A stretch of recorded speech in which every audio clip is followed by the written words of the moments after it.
Um, all right, hi Sandra. Hey, Marla. So we're doing a little recording here of Sandra and I just to learn a little bit about Yin Yoga and self-massage. Yin Yoga is different from our yoga fundamentals or our basic yoga classes, and Sandra is going to tell us why. And then she follows up every Thursday night Yin Yoga with a self-massage class. And so there are two different classes that you can take. A lot of people take them together. But I just wanted to ask her some questions today so you know what these classes are like. So Sandra, since you're the expert, Sandra's taken a couple of Yin Yoga trainings. Since you're the expert, can you tell us what the difference is between Yin Yoga and a basic yoga class or a fundamentals class? Yeah, so a basic yoga class is going to tackle your muscle tissue and bone tissue, whereas Yin Yoga targets specifically the connective tissue of the body, the ligaments and the joints.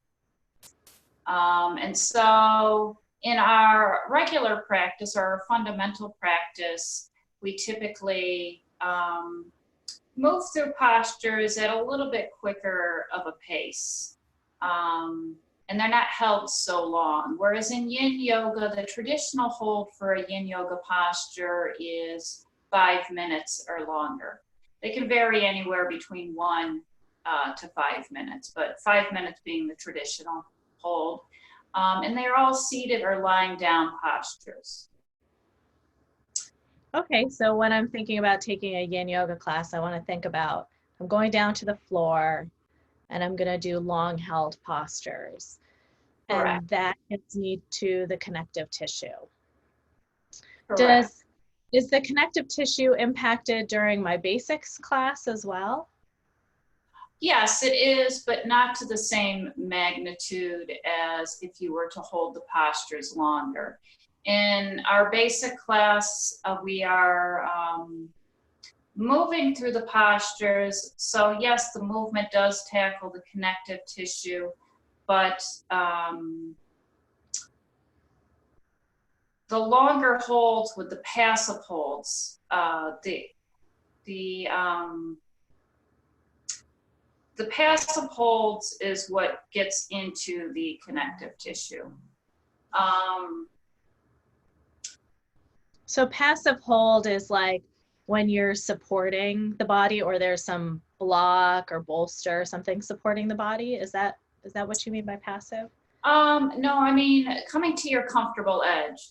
So typically in your basic class, you are maybe striving to go a little bit deeper in your posture. In Yin, you never want to strive to go deeper. You just want to come to your comfortable edge and allow gravity and time to do the work for you and just settle into being within the Oh, okay. So it has a little bit more of a meditative aspect. Is that what I'm understanding, with kind of longer holds and being in a space that's not pushing me into an uncomfortable feeling in my muscles, but kind of staying in a safe zone? Is that what I'm understanding? Correct-ish. So you are coming to your comfortable edge. You're not pushing to go any further, but comfortable edge doesn't necessarily mean you're going to be comforted in the pose or that you're not going to feel any discomfort, because the connective tissue holds the bulk of our emotional and physical traumas. So, you know, sometimes when we're holding there for that sustained period of time, a lot of uncomfortable emotions can arise, or physical discomfort can arise from either past traumas of the physical body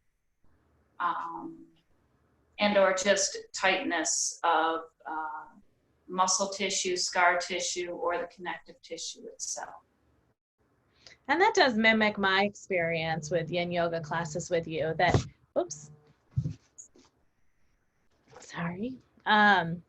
does mimic my experience with you, because I've been holding Yin poses for some time.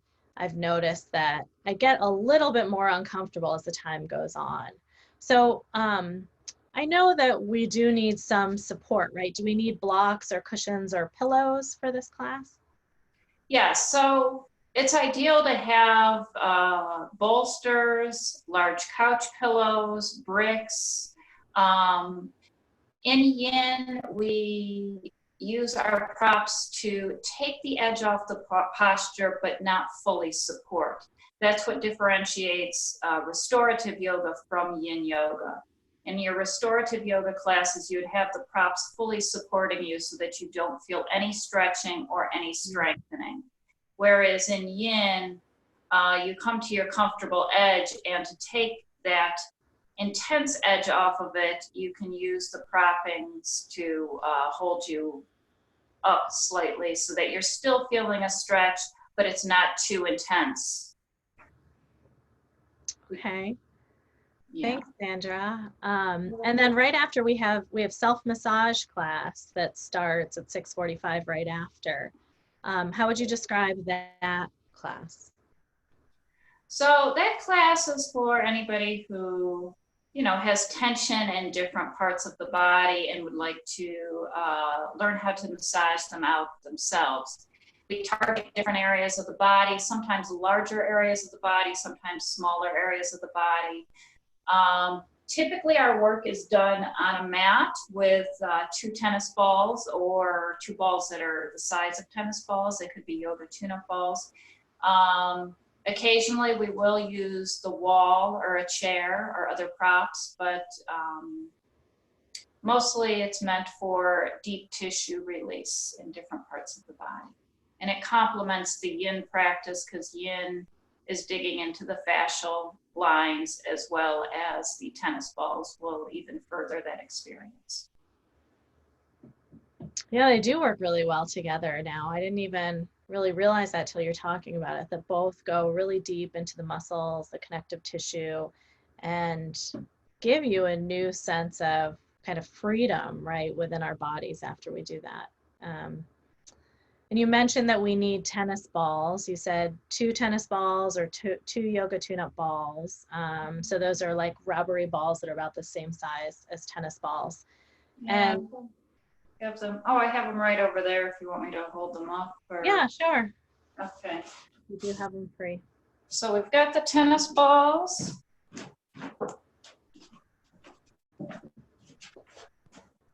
So we've got both tennis balls or yoga tune-up balls. So I know there's little kids play with these pink balls that they're kind of bouncy. They're about the same consistency and size as these. So if you have small children and they have those around, you can utilize those. Yeah, we're really non-discriminatory about what type of balls, but there are benefits, right, to using different types. Like I know the yoga tune-up balls are a little harder than the tennis balls. Can you speak to that, the different types of balls? Yeah. So if you're newer to the practice, I would suggest tennis balls. Tennis balls have a little bit more give to them, and they're slightly bigger than the yoga tune-up balls. And with having a little give and being slightly larger, they don't penetrate the muscle tissue and the ligament tissue quite as deeply as something that is firmer and slightly smaller. Some people like to work with lacrosse balls or golf balls, but those are if you're really looking to penetrate deeply into the muscle tissue. And that's for somebody who's well-versed in this and does it on a daily basis. Otherwise, for the general public or first timers, 2 tennis balls will work just fine. Yeah, and I've noticed for myself too, if I'm working with the yoga tune-up balls, I much prefer doing things on the wall because it's a little bit more gentle. And then if I'm laying down on the balls, like I know what you did this week, you had the tennis balls and we were laying on them. And I know for me too, that is a better practice because the full weight of my body is on those balls. So, Right. Is there anything else? Oh, sorry.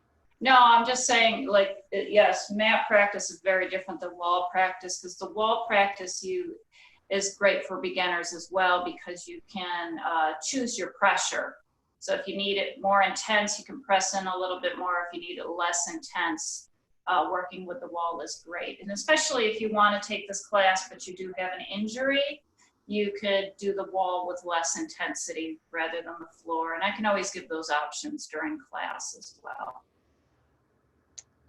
Great. Is there anything else that someone need to know about either yin or self-massage before they take them?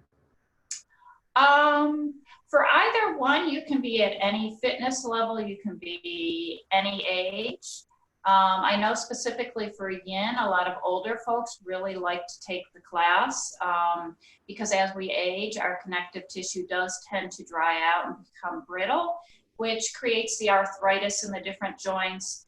And through correct yin sequencing and holds, it actually brings moisture back into the tissue, and with regular practice can begin to reverse the effects of arthritis and different joint issues and begin to heal the body. So yeah, as long as you can get down on a mat, the practice is great for everybody. That's really important to know because I do know a few yoga instructors that have been long-time yoga instructors and have gotten to a certain age where they think that Qigong is the best practice for them because of the gentle movements. And this just reminds me that maybe Yin is another practice for people that are aging that feel a big change in their mobility or in their joints. And this is just another option. So thanks for highlighting that. Yeah, no, it's a great option. And when I teach out in public, the bulk of my classes are probably people 45 to about 80. The bulk of them being in their 50s and 60s that really get a lot out of this practice. Great. Well, thank you, Sandra, for your time and for sharing with us what the benefit of this practice is. I am also quite new to the Yin practice, so I really appreciate learning about it. Thank you. All right.